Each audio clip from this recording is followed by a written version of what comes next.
Hello, my name is Heather Welch-Smith, and today I'd like to talk about homeopathy for colds. Homeopathy is the second largest medical system used in the world. Over 200 million people use it as their main form of healthcare. It's included in national health systems in a number of countries, including the United Kingdom, Brazil, Switzerland, and many others. In the US, over 6 million citizens use homeopathy, mainly for self-care or specific health conditions. Please click my link and tell me if you've heard of homeopathy before. I got into homeopathy when my son was born 4 months early. This kind of very early prematurity at 24 weeks was right in a very tenuous part in his development where the lungs weren't fully developed yet. And therefore, as he grew and got bigger, we ran into issues with asthma. We were having daily ER visits, nebulizer treatments multiple times a day, and basically decreased his activity to do anything so that he could keep his breathing unrestricted.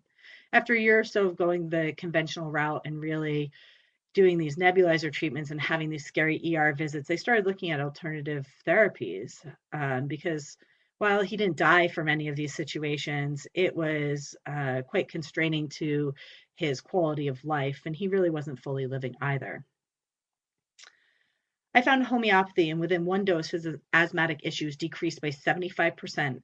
And after 6 months, 2 treatments worth, that's 2 remedies, there was a 100% change in who he was and how he interacted. We were off all conventional medicines with no breakthrough incidents or trips to the ER.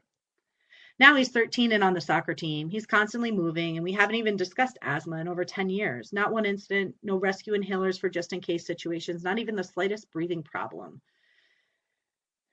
Quite simply, he's been cured. This obviously didn't happen with acute home care. His success is attributed to utilizing a skilled homeopath, taking the right remedies, and his body's ability to heal. It's really challenging out there when you talk about the word cured from something that is not an allopathic medicine. And most people start talking about scientifically based, evidence-based kinds of medicine. Homeopathy is science. It is not a placebo. It's based on experimental pharmacology and clinical data with over 200 years of homeopathic medicines that have been studied for efficacy. Homeopathy has, another myth is that homeopathy has no medical value. They're just sugar pills. They're merely act as placebos. Many homeopathic medicines are in the form of white sugar pills. From the appearance and taste, it can be misunderstood to have no medicinal value. But that being said, those are just the vehicles for which the medicine is actually provided. And the fact that you don't have to take them on a daily basis, you're not giving palliative care with a pharmaceutical here. What you're doing is really trying to initiate the immune system. Homeopathy is like a catalyst in some ways to initiate the immune system to start healing itself. We all have an innate ability to heal already available within us. So what is homeopathy? It's based on the law of similars, or like cures like. That is, if a substance causes a symptom in a healthy person, giving this person a very small amount of the same substance when ill may cure the illness. They are safe, gentle, natural, and affordable, regulated by the FDA, and clinically proven for over 200 years. They're all natural and do not have side effects like conventional medicines. They do not have any drug interactions, and they're safe for men, women, children, infants, animals, pregnant women, just about everyone. And while you can find many homeopathic remedies over the counter at health food stores, and that they are regulated by the FDA, they're not intended as a substitute for appropriate medical care. So you're responsible for seeking help when a situation is high risk or beyond your ability. And if it's an emergency, you need to go to the hospital. So a couple of things you'll need if you want to start doing some prescribing on your own. First of all, a remedy kit. That's a kit you can purchase that has 50 to 100 different remedies at a, certain potency. 30C is what I recommend for at-home acute cares. You might want to get a homeopathic dictionary. This really helps with the vocabulary that's used in the repertories and in the Materia Medica guides, because it is an old medicine, and many of the books are still written in that old, in using those old vocabulary words. So, for example, catarrh, it actually means a runny nose, but that's not a word that anybody uses nowadays as a medical term. So the homeopathic dictionary can help you decipher different words that are within the repertory. The repertory is an index of symptoms, and it's what you would go to once you've observed your child or yourself, and sneezing, let's say, or violently coughing are some of the symptoms you have. You would go to the repertory, you would look up nose, sneezing. Maybe you only sneeze when you go outside into the cold air or there's a fan on. So then you would look to see if that particular of the symptom is listed within the repertory. And then after where that symptom is, it lists several remedies.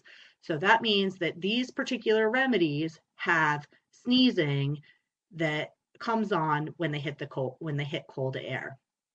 Similarly for coughing, if we looked up cough dry, for example, we might find that there's 400 remedies that have a dry cough.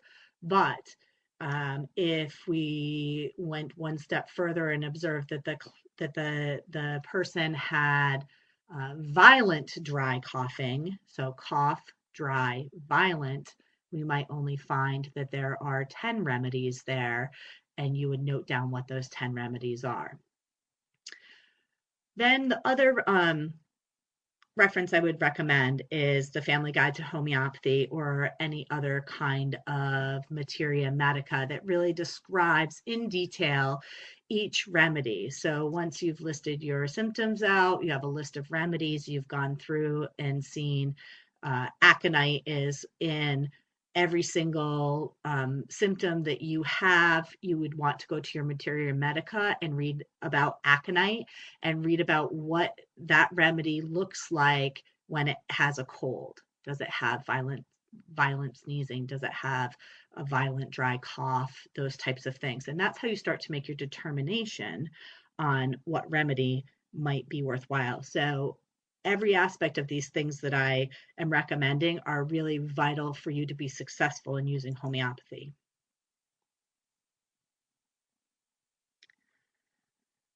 So, as I mentioned, the way to actually find the appropriate remedy for your ailment is to first observe the symptoms.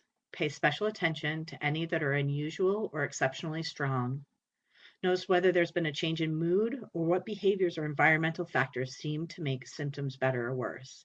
You may want to write your observations down and then take your list of symptoms to the repertory and start looking for them. When you find them, you want to write down what the specific remedies are that follow, and then you want to cross-check all of the remedies within the various symptoms you've listed and come up with the one that shows through every single one of them. Then you would go to your Materia Medica. You would read a little bit further and determine, yes, this really sounds like what the kind of cold that my family member or you yourself might have.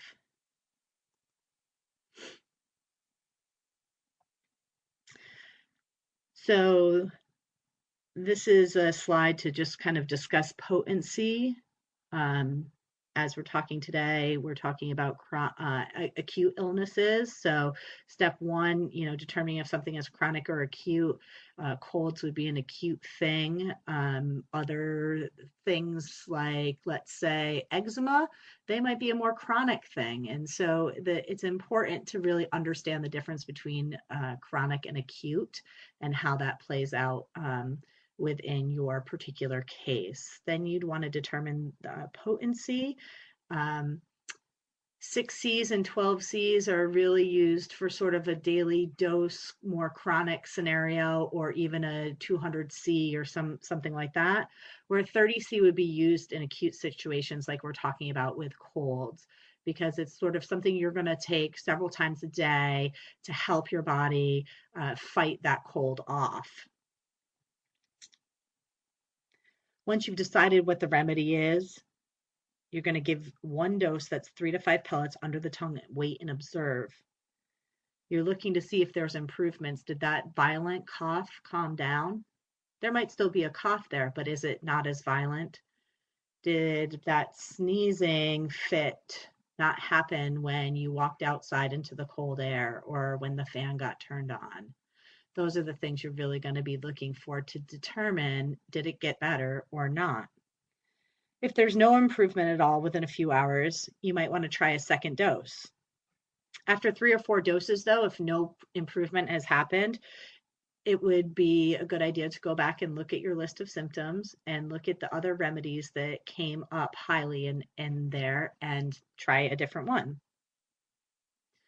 And if the person is really just continuing to get very, very ill, you really need to seek some a healthcare professional and see if there's something else going on. So as I mentioned, the repertory is basically an index of symptoms. You need to look up the various symptoms of the cold to find an appropriate remedy. And as I mentioned, the things to really pay attention to is what makes the ailment better or what makes it worse. So if I have a fever and I apply heat, which would seem counterintuitive, they feel better and the fever reduces. That would be important to really note. Or I feel fine until I go outside where it's cold, and then I just feel horrible. That would also be an important thing. You might not have that kind of information. It might be more about how something particularly feels. So somebody might say, you know, I have this sinus pressure. My sinuses are sore and it just feels like there's lots of pressure in there, or it feels like there's a band around my head, or it feels like my headache is only behind my right eye. Those are all good modalities and concomitants of the actual how the symptoms are presenting, and those are the parts that you need to really pay attention to.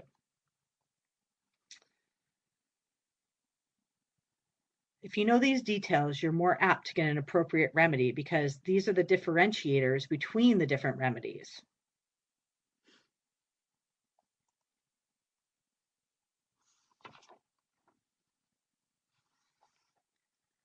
It's best to use as few symptoms as possible, the ones that are most impactful to the case, meaning that those modalities that are most important, the sinus pain is only on the left side and is isolated to the eye area. The cold is better with cold drinks and by sitting in a cold bathtub. That's a striking difference. You would think if you're cold, you wouldn't want cold drinks. You wouldn't want to sit in a cold bathtub. And that's why it's an important aspect of the symptomology. As you can see here with some of these different remedies, you know, eupatorium, you know, they're shaking and chilly, but all they want to have is ice cream. Bryonia, being very aggravated in the morning and just generally not feeling good. And every single time they move, it hurts, except they're coughing like crazy. And so even that little bit of movement just causes so much pain and so much irritation for them. Those are little things. And it's, you know, it takes a little bit to sort of know who you're working with. Each of us is different when we get sick, and we all have different ways that we manage that stress in our body.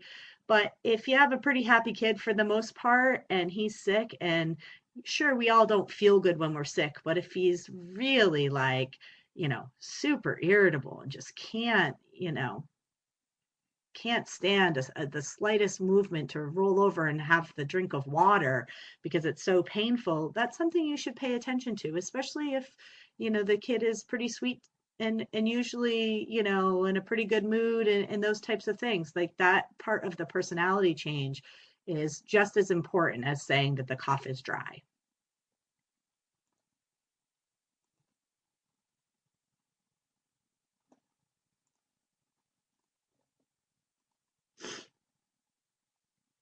So if I were in person with you having this, I would hand out some repertories and I would ask you to find some of these common symptoms. So something like I have a runny nose, and the repertory would be listed under nose catarrh.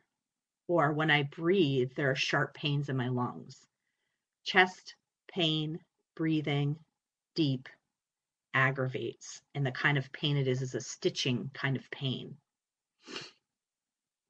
I have a lot of pressure in my sinuses, nose, sinus, complaints of frontal maxillary accompanied by pressure.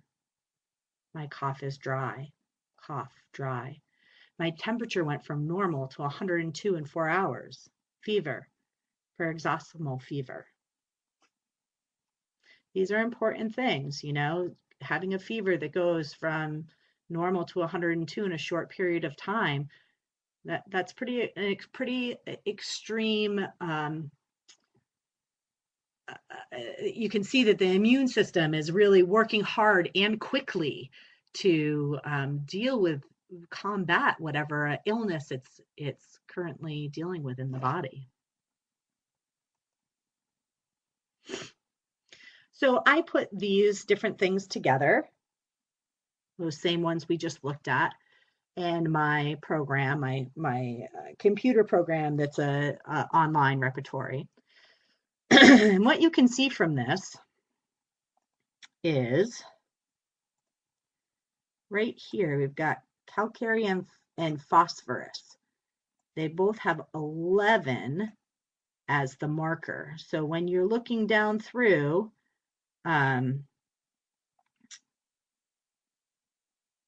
this number right here shows you the number of remedies that have this kind of sinus pain with pressure. This is the number of remedies that have a dry cough. Okay, and then this right here, these numbers say to what extreme.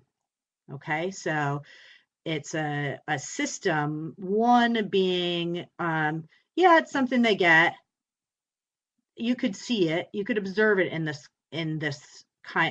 particular remedy, but a 3 or a 4 is really very common within the remedy. Almost everybody who needs this remedy certainly has a dry cough.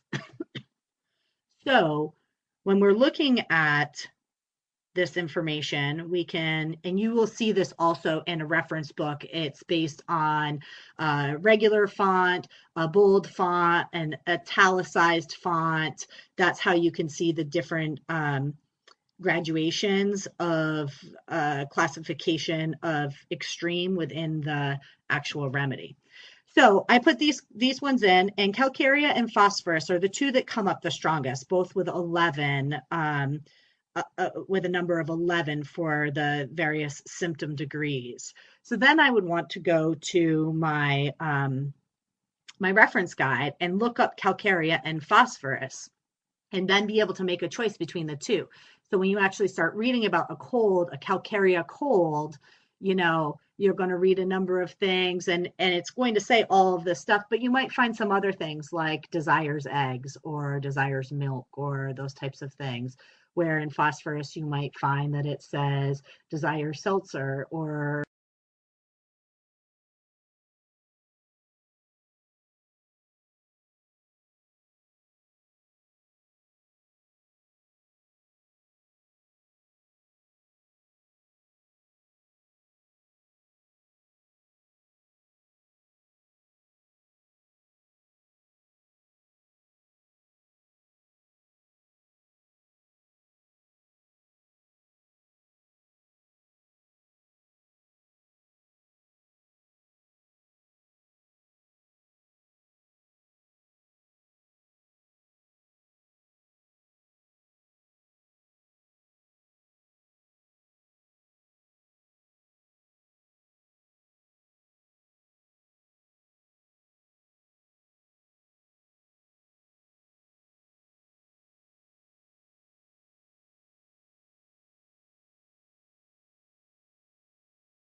Hello, my apologies. My internet cut out. So let's get back to what we were talking about here.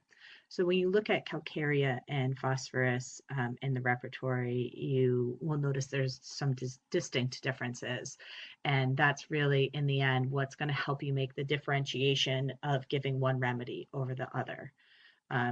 While it might have all 5 of these symptoms, the other parts of symptomology that you'll read about, like I said, desires milk versus desires seltzer, or desires warm drinks versus desired ice drinks.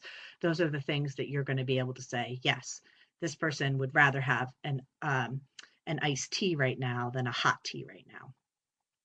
So that's how you would make your determination, and then you would give that remedy in a 30C dose. And if you do that, as I was mentioning earlier with dosing and giving the remedies, once you've determined what you want to give, if in 3 or 4 doses it doesn't feel better and the person isn't getting better, you might want to take another look at the other remedy. Maybe calcarea is better suited, or see if anything has changed within the remedy picture. Maybe a new symptom has come up that wasn't as extreme before or as prominent, and you might want to add that to your list and see how that changes the various remedies that show up as potentially being helpful. So let's take a deeper dive into some different remedies that are useful in combating the common cold. Aconite. Aconite has sudden onset, often after being exposed to cold weather. It's something that you would take at the very beginning of an illness within the first 24 hours, often because you get a very, very sudden fever and it gets very high. There might be fearfulness or restlessness that's happening, sensitivity to light, thirsty. You'll have a watery, runny nose, sneezing, headache, and you might have sort of early stages of croup or croupish type of cough. Allium cepa. People who are displaying allium cepa kind of remedies, they have clear burning nasal discharges, so burning that the skin on the upper lip starts to excoriate, and really it's just so painful. The eyes are red, and they also are burning with profuse, bland tears. There might be a tickling in the larynx, a painful dry cough, and they are also thirsty. Arsenicum, profuse, watery nasal discharge that burns the skin. So similar to allium cepa, where they have the discharge that cause the excoriation within the nasal area. At the same time, the nose might feel stopped up. There's irritation and tickling in the nose, frequent and violent sneezing. Nasal discharge is thick and yellow. So you see how already we're seeing some differences between the kind of nasal discharge in arsenicum versus allium cepa. There's a dull throbbing and frontal headache, cough from a tickle in the larynx or from deep in the chest, and it can be either loose or dry. Burning chest pain, they can be very chilly, anxious, restless, and fearful. So, as I was starting to point out, there are some similarities between those 3 remedies. Arsenicum and aconite both have a restlessness or anxiety to them. Aconite and allium cepa both have a clear nasal discharge and they're thirsty. Arsenicum and allium cepa both have a tickle in the larynx. So while there are those similarities, they might only be seen within that one very small aspect of the symptomology. If you look at the full remedies and so forth, you can see the vast differences. And those are also the parts that you need to pay attention to when you're doing a differential diagnosis between 2 remedies with similar symptomology. Those parts, those differences, so in arsenicum, where we said that there was a nasal discharge that's thick and yellow, that's a very different than an allium where it's clear. And so those are the kind of differentiators that you want to pay attention to when you're trying to decide between 2 remedies. So let's move on.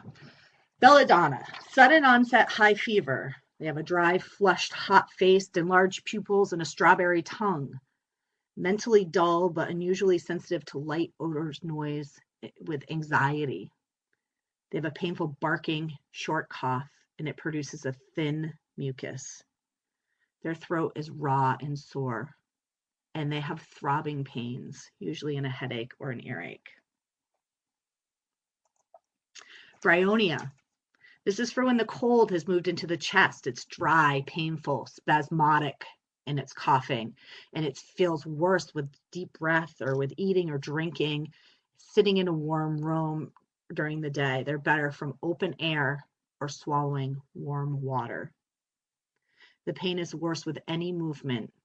The person may hold that painful area to prevent movement. So they might hold their chest when they get ready to cough, or they might lie on the painful side and put pressure on the painful lung area, or put pressure on their sinus right where it's hurting, and lie perfectly still with shallow, panting kind of respirations. They're thirsty, and for the most part, they just want to be left alone. They're very irritable. Euphrasia. Euphrasia colds have bland, watery discharge from the nose that's worse in the morning, it's worse in open air, and worse from lying down. They have copious burning tears. Their loose, shallow cough is worse during the day, and they might cough up large amounts of mucus that are formed in the upper airways. Gelsemium has a gradual onset, so slowly coming on, getting worse throughout the day. The sensation of heaviness is throughout their body. They have drooping eyelids. They have great fatigue.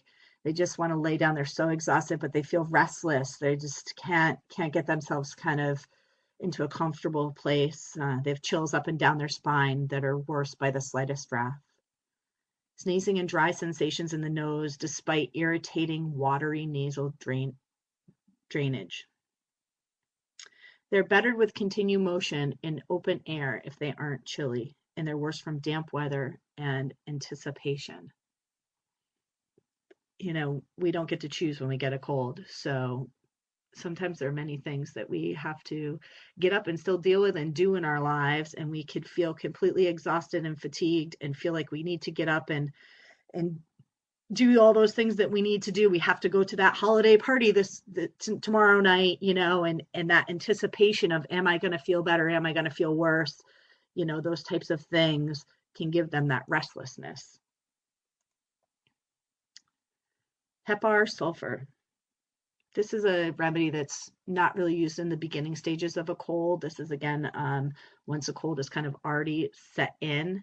Might have started with watery, runny nose, but now that nasal discharge is thick yellow, and it might have a bad smell, usually has a bad smell. It's sneezing at the slightest exposure to cold, wants to be wrapped up, especially in the neck and head with the ears covered. The rattling throat cough with possibly with a croupy sound, and it might cough up thick yellow phlegm. That cough is also worse from the cold air, from cold food, from exposure to wind, deep breathing, and uncovering. There might be sensations of splinters in the throat. The earache may begin with a sensation of a poking pain from the throat to the ear on swallowing. They could be chilly, hoarse, irritable, sweating with a sour odor, extremely sensitive to drafts, and worse from the slightest touch. So as you can see within this remedy, we're starting to get a sense of the things that are particular to this remedy: sticking pains, worse from exposure to cold air and cold food, and wanting to really be wrapped up, and then some bad smells that are kind of going along with it. All things to pay attention to. Calibrachromium.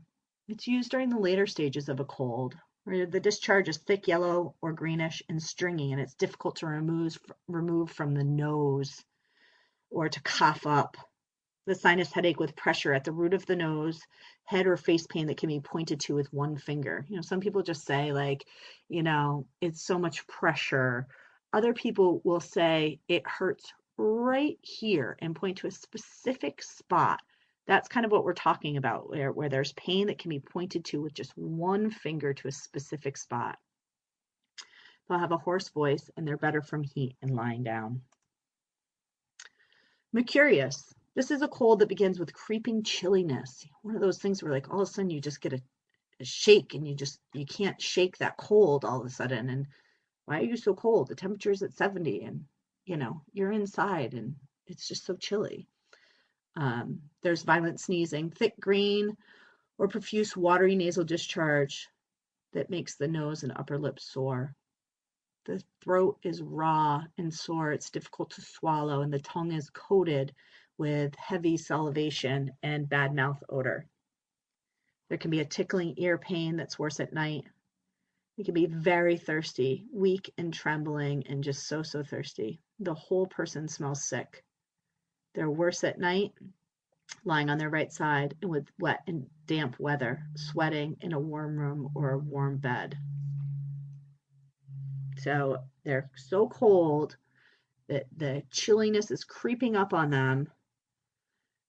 They're inside. They say, oh, I'm going to warm things up. I'm going to turn the heat up, right? And they turn the heat up and they bundle themselves up and they get kind of sweaty inside and they get kind of wet.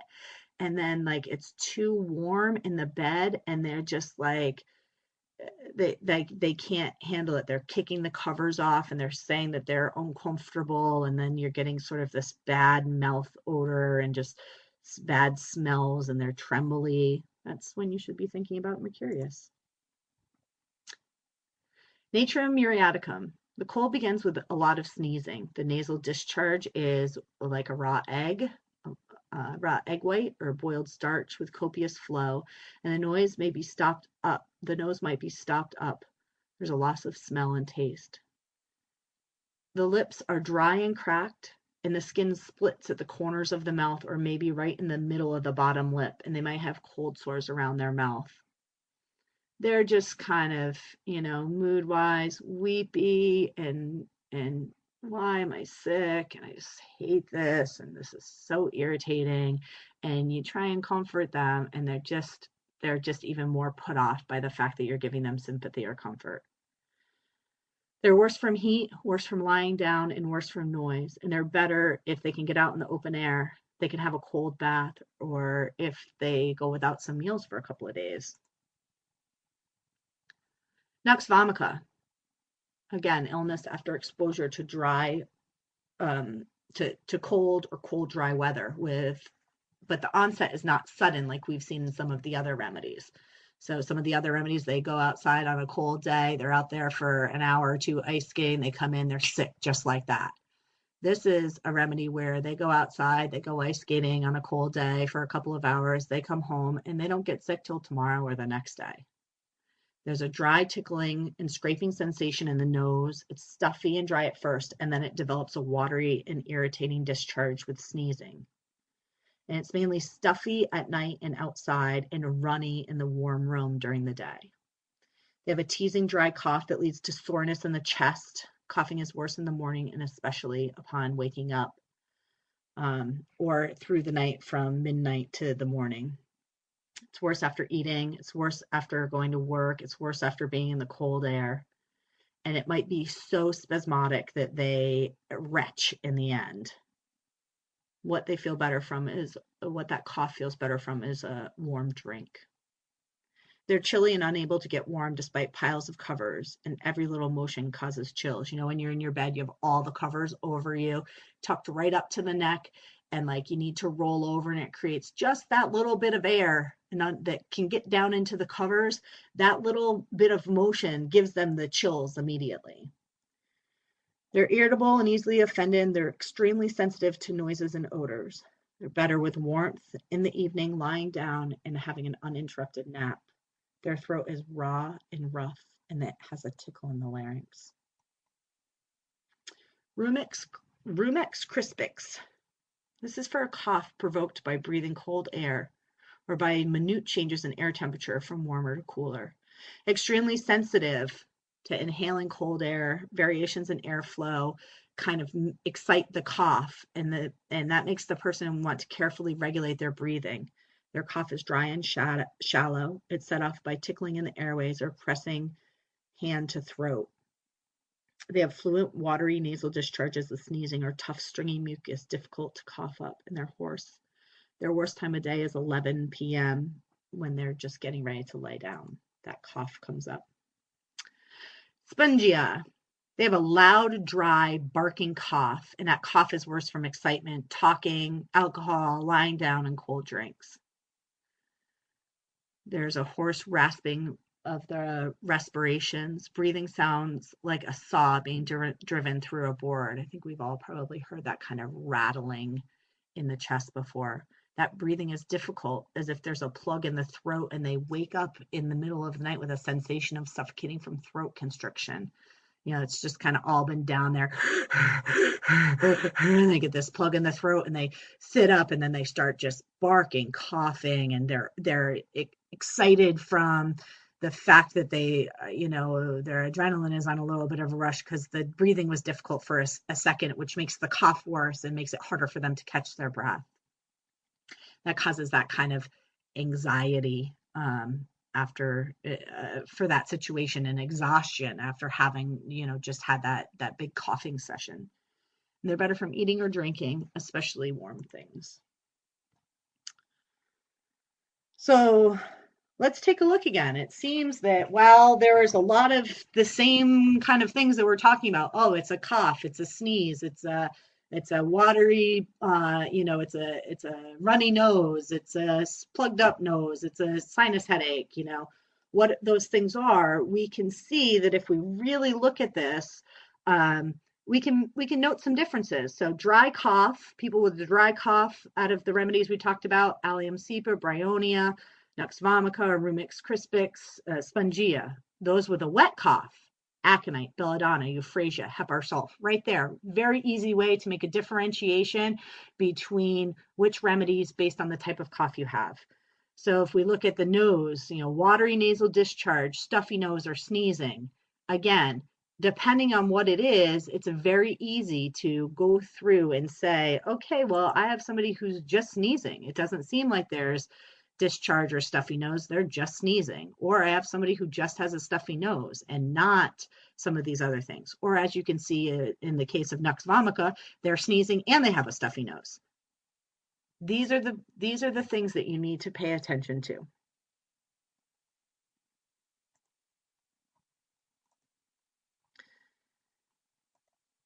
Please feel free to click my link here and take a look at the dosage. I talked about it a little bit beforehand, but this link really describes quite straightforwardly how to do the dosage. One of the guiding tenets of homeopathy is that you take as little medicine as possible. Therefore, it's generally recommended for home use in a 30C potency. And once you've selected the remedy, you give that one dose, 3 to 5 pellets under the tongue, and then wait and observe. If there's no improvements at all within a few hours, you try another dose. After 3 or 4 doses, if there's no change, then you need to look and see if anything else has come up, any other symptoms have come up, or go back to your original list where you determined which remedies and say, well, what are the other ones that are also strongly presenting as far as remedies go? And maybe look, like I said, the difference between calcarea and phosphorus. There were also 3 or 4 other remedies there that were not as high in the degree, but also had those similar symptoms, those same 5 symptoms. And so you want to take a look at maybe looking a little bit deeper and seeing if there's 1 or 2 of those other ones. So after trying, 2 or 3 different remedies, and, hopefully the hope is that one of them sticks and starts to make your person that you're caring for feel better. And you would just want to keep giving them that remedy every 4 hours or every 6 hours, until they were really feeling better. That's really the key. And if things start to morph and change, you pay attention to those things and you note them in your repertory and you start to make some considerations. Is the remedy changing or not? So, and as soon as you start feeling better, I encourage you to lengthen the intervals between the doses so you can feel relief from your ailment. But and similarly, you would repeat the dose if the symptoms reappeared rather than over and over, regardless of the effect like conventional medicine. This isn't NyQuil. It's not like, oh, I'm just going to take DayQuil today and then NyQuil tonight. Like, take it. If you're getting better, stop taking it. It doesn't need, it's not like that kind of pharmaceutical medicine that or over the counter thing. You're not palliating the cough. You're trying to heal the cough so that it quickens the length of time that you have with a cold. The hope is that you have the cough, the runny nose, the tearful eyes, the irritable mood, that when you take the remedy, the irritable mood starts to go away, then the runny eyes, and then, you might take another dose, or 3 or 4 doses later, you might notice that the stuffiness goes away. So you just want to keep working with it. And when you really feel like you're getting to a place where you're not really coughing all day long, then, it's time to stop taking the remedy. So finally, as a last disclaimer again, most illnesses are not life-threatening as long as they're monitored, but it is really up to you. If your symptoms do not improve, or you become more ill, or the person you're caring for becomes more ill, you really need to seek appropriate medical attention. And don't give up if the symptoms don't improve within the first remedy. It sometimes takes a couple of tries to find the best match, and especially if it's something that's moving very quickly, you might need to change the remedy, with even twice within the day. So it's about just paying attention to what's happening, cataloging that in your repertoire and your list of symptoms, and just looking at various remedies. And if you have difficulty finding the right remedy for your symptoms, you can always consult a homeopath like me. So feel free to send me a call or email me.